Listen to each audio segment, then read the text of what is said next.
and I'm your host on Inside Vietnam. This is a fantastic market because of the strength of the population. You have to Vietnamize your content here.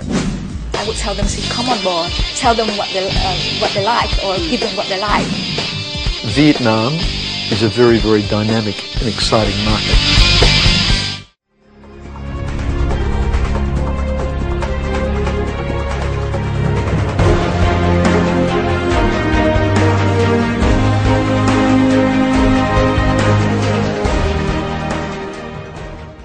A very warm welcome back to Inside Vietnam to you all. My name is Phi Nguyen and I'm your host on Inside Vietnam. In our last interview with Mr. Ralph Marquez, MD of TNS Vietnam, we have addressed the issue of Vietnam being one of the top 10 emerging markets globally. We mentioned the acronyms BRIC, which is Brazil, Russia, India, and China, and CVET, which stands for Colombia, Indonesia, Vietnam, Egypt, Turkey, and South Africa. Well, there are a lot of economic factors involved in identifying prominent emerging markets, one of which is certainly the extremely young population, one of the key drivers of economic growth rate. We are joined today by Ms. Hoa Mai, Research Director of the Nielsen Company, who will be unveiling a lot of the myths about the young consumers of Vietnam. Hoa will take us on a journey to gain insights into the attitude, values, beliefs, aspirations, and most importantly, product and brand selection of one of the key market segments in Vietnam, one that holds Vietnam's future consumerism. Good day to you, Hoa, and thank you very much for being on the show with us. My pleasure. Well, as you may have been aware, global emerging markets share very similar characteristics in terms of youthful culture. Take, for example, the countries that I have been to. China presents about 51% of the population under 30, India about 54% under 25, and Turkey about 46% under 25. So those are really phenomenal figures. And Vietnam has no exception. Vietnam has got a 55%. What is your impression towards this figure? Well, it's not really surprising because everybody has been saying that Vietnam has very young population. 55% of Vietnam population are under 30 years old. And if you look at 13 to 30 years old, that's probably about 35% of total population. So, in your opinion, do you see similarities and differences between the youth group across the emerging markets in the world? Yeah, from my experience working with marketers from neighboring countries like China or Thailand or India, they all share the same perspective that young consumers are the most diverse, fast changing, and also complicated subgroups. They are in the transition stage from traditionalism to westernization, from collectivism to individualism. But wherever you go, then the young consumers still represent a huge potential for marketers. And I understand that youth is defined as people from 13 to 30 years old. Is that the case for the Nielsen Company? Yes, definitely yes. Isn't that trying to bundle the very different groups within the 13 to 30 years of age into one umbrella and saying, okay, if I'm a teenager or I'm a 30-year-old sort of youngster, I share the same characteristics and values? 13 to 30 years old is quite a wide age bracket, right? And that's why in Nielsen and in many other studies that we do at young consumers, we tend to split them into three groups. One is teenagers from 13 to 17 years old, and then we have 18 to 22 years old who are more likely to be young adults who are still at university, and then 23 to 30 years old who have entered the workforce. And these are what we often call the first jobbers.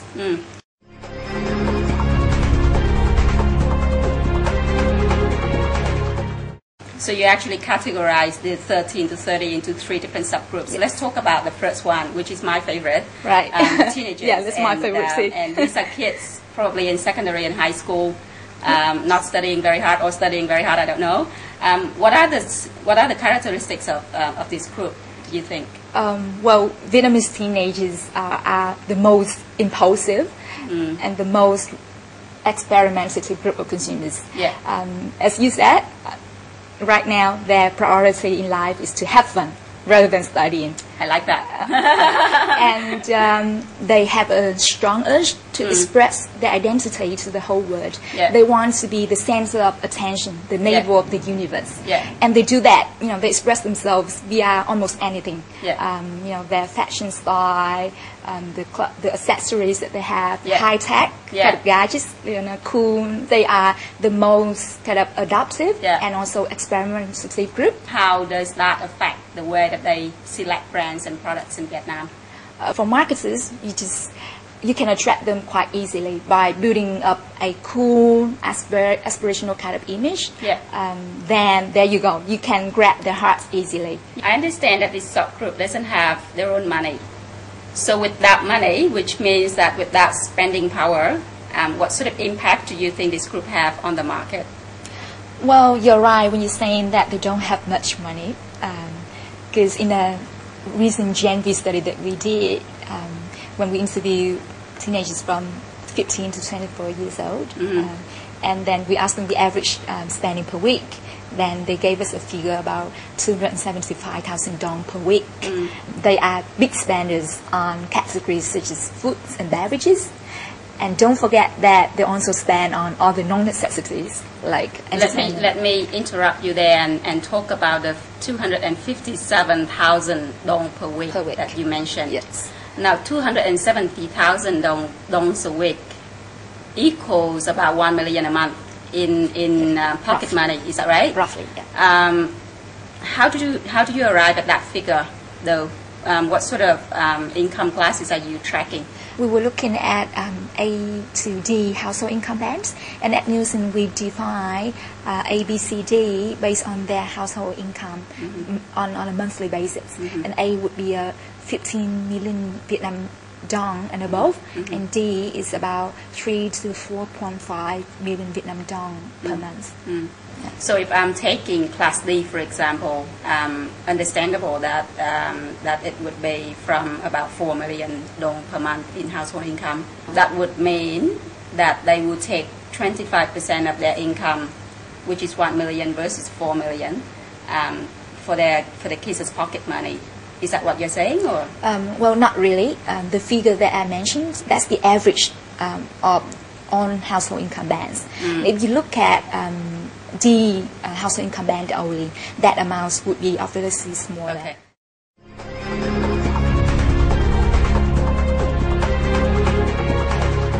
Let's move on and talk about the second subgroup that you mentioned, the young adults from 18 to 22 years old. So what have you got for me to talk about this particular subgroup? Well, yes, they're still young, but they are less impulsive than the teenagers, of course, because they are now at universities. So and they're they're more mature, you're saying? Exactly, yeah. And they want to portray themselves as grown-up adults. So the frivolous needs of being cool and being me as center of the universe has been replaced by maturity. Exactly. That's what you're saying. And how does that affect the brand and product selection of this particular subgroup? Well, because they now care more about quality. So you just can't fool them around with a cool kind of imagery. That's not enough, because they will question what's in it for them. So for marketers, you need to be ready with a good product story. So tell them about the ingredients, the benefits, what's in it for them at the end of the day. And then wrap it up with an attractive, aspirational kind of imagery. When you mention the word quality, do you mean that the product has to have certain level of quality level, or is it more towards delivering the benefits that will suit them in their particular needs for their stage? I think it's both. It's both promising good qualities and also delivering it up to the expectations. The key influences on their purchase decision would be word of mouth. And word of mouth here would come from their peers, the friends, the circles of friends that they have. And then TVC, or what we call the TV advertisements, would be the second most influential. So for this particular subgroup versus the teenagers, they are both under peer pressure, are you saying? Peer pressures are common across all age brackets in Vietnam. So having said that, is this particular subgroup having any significant impact for advertisers in Vietnam? For advertisers and marketers, as I said, quality is the key focus on top of the imagery. They are in the transition stage, right, from teenagers to working adults. And when they become working adults, they will have more financial power to spend. So it's still critical to grab them, include them in the target consumers.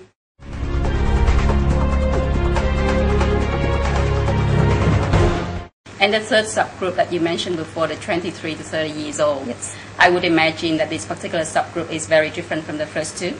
Well, a lot of differences, I would say, Yeah. because they are now having more financial independence. They start earning their own income, and they are ready to spend, and they love to spend. Because spending is also one way to express who they are, and to tell the whole world that, hey, I'm now totally independent. Yeah. And they are the most conscious group of consumers on quality.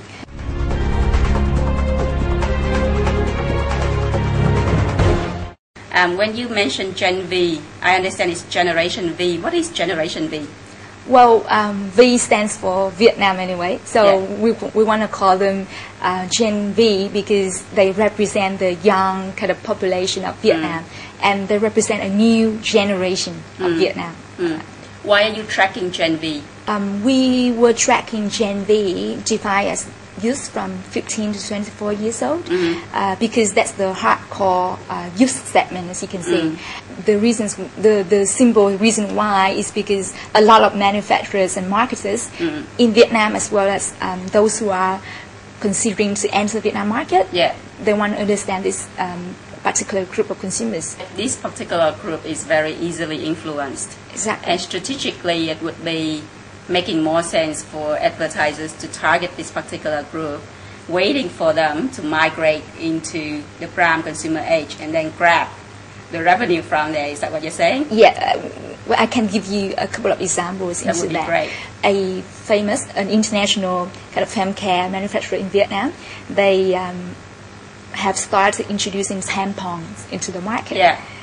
And tampon is such a new, innovative kind of category, and very unfamiliar to most Vietnamese females, right?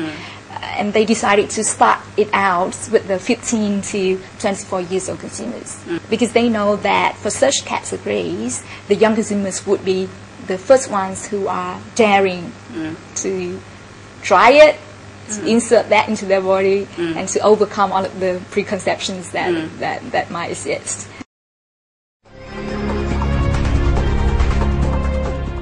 I understand that you break down Gen V into 3 different subgroups again, but this time according to their psychographic characteristics. Can you give us some information about that?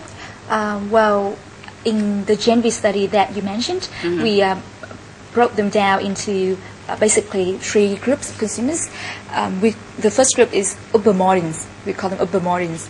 And then... Like extremely modern people. Yeah, you guess what it means already. And then the second group will be Gen V regulars, and the name says it all, right? Yeah. And the third one is in between. One more time, the name dictates their characteristics. Yeah. So the upper modern consumers would be the most experimentally, the most adaptive group of consumers, and they are living a very multidimensional life.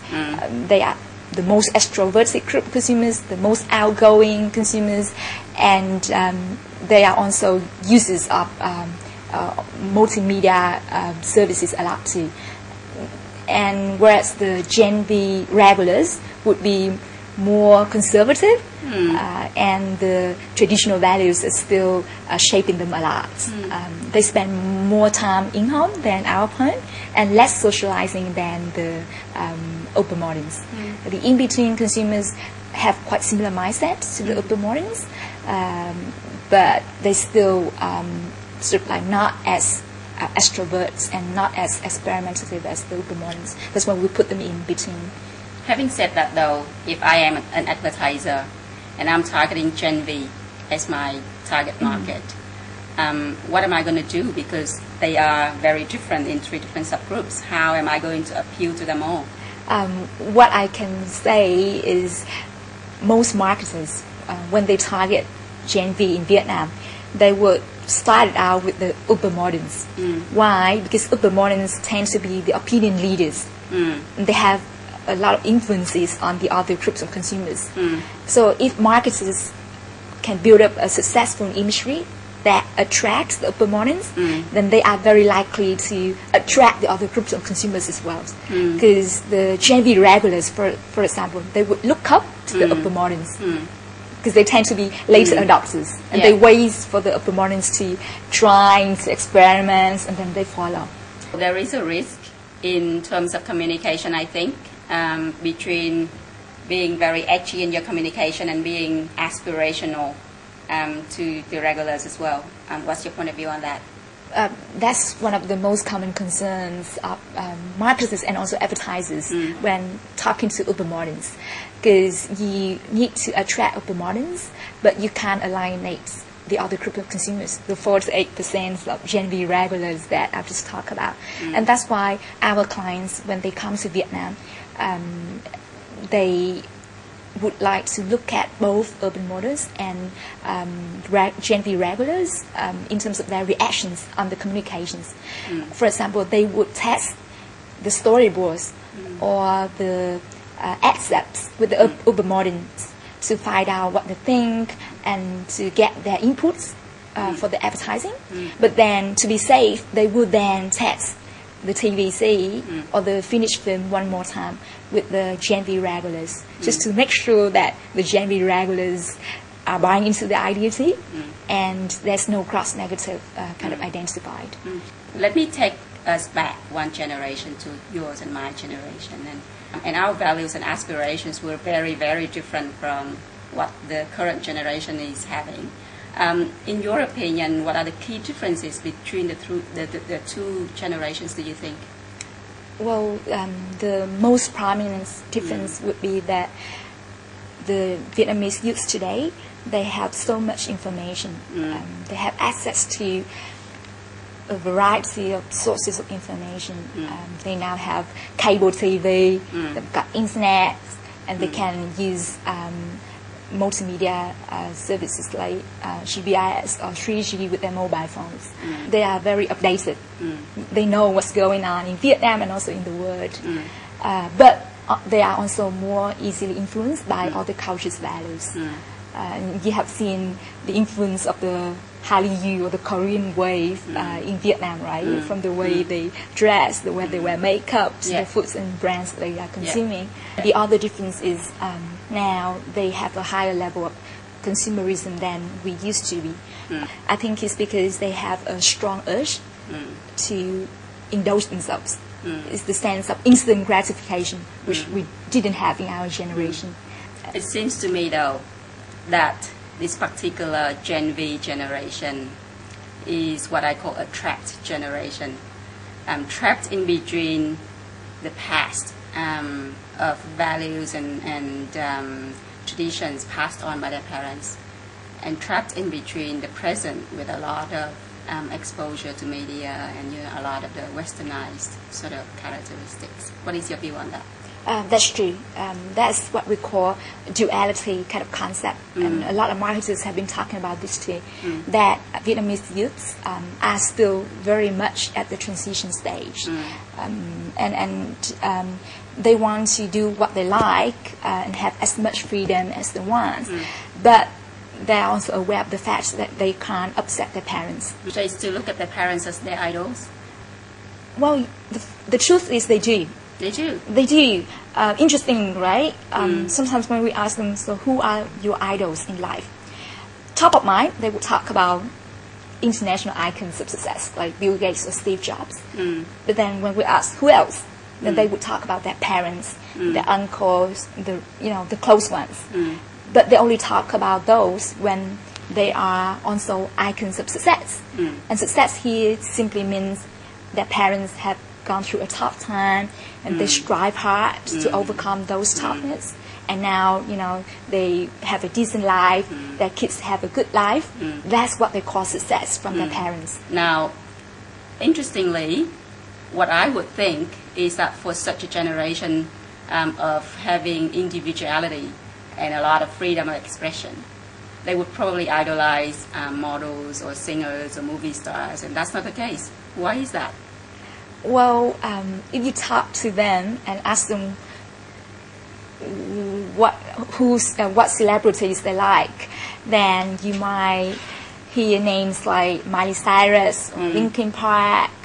But when you talk about who they idolize, then that would be Bill Gates, Steve Jobs, or Dang Lê Nguyên Vũ as an icon of local success. And why so? Well, I think that's because of the Vietnamese essence that's deep inside every single Vietnamese person, no matter what their age is. Because we grow up and we are taught that we need to strive hard in life. No pain, no gain. I also noticed that through the Gen V study, you spotted the 4 key trends within this Gen V subgroup. Gen V group, and you talked about getting sophisticated, health and wealth, Yes. and getting connected and convenience. Yes. What are the categories that are affected mostly by this trend? Well, let me touch base on the first trend, the getting sophisticated and convenient kind of trend, because that's probably the most prominent today. The young consumers, they look for convenience because they are living a very fast-paced lifestyle, and they would like to shop more at modern trade channels than at traditional trade channels. As you can see from the government statistics, today Vietnam has about 400 supermarkets and 2,000 convenience stores, plus 60 trade centers altogether. And that's nothing compared to other markets, because Indonesia and Thailand, for example, the contribution of modern trade channel is about 40% and above to the total FMCG sales. And Vietnam is about 20%? Is about 29% in Ho Chi Minh City and Hanoi. That's actually a lot of growth already, right? Yeah, in the last few years. That was in 2004 it was only 15%, and now it's 29% for Ho Chi Minh City and Hanoi. So Vietnam will still see a lot of growth in this modern trade channel in the future. Yeah. A lot of researchers told me about mobile phone as one of the top category amongst the youngsters in Vietnam. Why is that? Well, 95% of them have already owned a mobile phone. And 30% of them would like to buy another one, a new one, in the next 6 months. And why are they that crazy about mobile phones? It's all about the need for socializing and keeping connected. They love to use mobile phones to text to their friends. And an amazing number, 50 SMS is the average number of texts that they do 50 a day. SMS a day. And then they use mobile phones to freely do what they like listen to the music or download videos or games or applications. Well, digital marketing has taken the spotlight in the world recent years. And of course, Vietnam is one of the countries that's got a very young population. Have you seen any trend within Vietnam in terms of the growth of digital marketing? In a recent survey that we conducted amongst managing directors and CEOs of several companies in Vietnam, which is what we call business barometer survey, the manufacturers are also expressing the same view. When we ask what are the channels of communications that you will increase your spending on in the next 6 or 12 months, then internet and mobile advertising, mobile phone advertising are also amongst the top forms of communications that will see increased spending. That's the top increase of spending, but are they the top channels in terms of choice? Not yet. Not yet. Not yet. TVC and point-of-sale materials are still the top 2 forms of communications that attracts the most of the client's budget today. And that's what I want to say too, that yes, Vietnamese young consumers are heavier users of internet and mobile phone, etc. But they are not hyper users of these multimedia yet. let's talk about strategic communication approach. Through my experience working with other countries and through our conversation today, I can understand that there are a lot of similarities between Vietnamese youth and the youth in emerging markets. Do you think as advertisers, people can actually adapt strategic communication approach from other emerging markets to Vietnam? I've seen many clients adapting communications from Thailand and China markets. So if they want to air a TVC that they use in Thailand market, they would still test it with Vietnamese consumers, Vietnamese youths, just as a disaster check, just to make sure that there's no violation of the cultural values, and there is no sensitivity at all. If you have one thing to say to the advertisers anywhere in the world, having an interest in Vietnam as a market, what would you say to them about the youth or this particular very important market segment in Vietnam? Well, I would tell them to come on board, because the young consumers here, they are like ready to absorb almost anything. They're so ready. Just come in and tell them what they like, or give them what they like. I would advise them to understand the culture carefully, because there are a lot of cultural sensitivities and taboos, as you said, that are going on, and Vietnamese youths are not yet liberal and rebellious as the other youth markets. Talk to the consumers more, talk to them more, and then you understand more about their lifestyle and their values behind. Thank you very much, Hoa, for being here today and sharing with us great insights into the hearts and souls of the youth of Vietnam, the key market segment that's driving the future economy of Vietnam. Thank you. It's my pleasure to be here today and share with you some brief insights about Gen V. If you have any questions regarding this topic, please feel free to send us an email at v@insidevietnam.com.vn. For past episodes and new updates, visit us at Inside Vietnam on WordPress, Facebook, YouTube, and Twitter. Now that we have covered two topics on market overview and Vietnam's young consumerism, our next episode will reveal how advertisers address these issues in their communication material and media choices in Vietnam. We will present insights into what works and what does not work in Vietnam with respect to the country's political settings and cultural heritage. Thank you very much for being such a great audience, and I look forward to seeing you again soon in 2 weeks. My name is Phi Nguyen and I'm your host on Inside Vietnam. Goodbye and see you again in 2 weeks.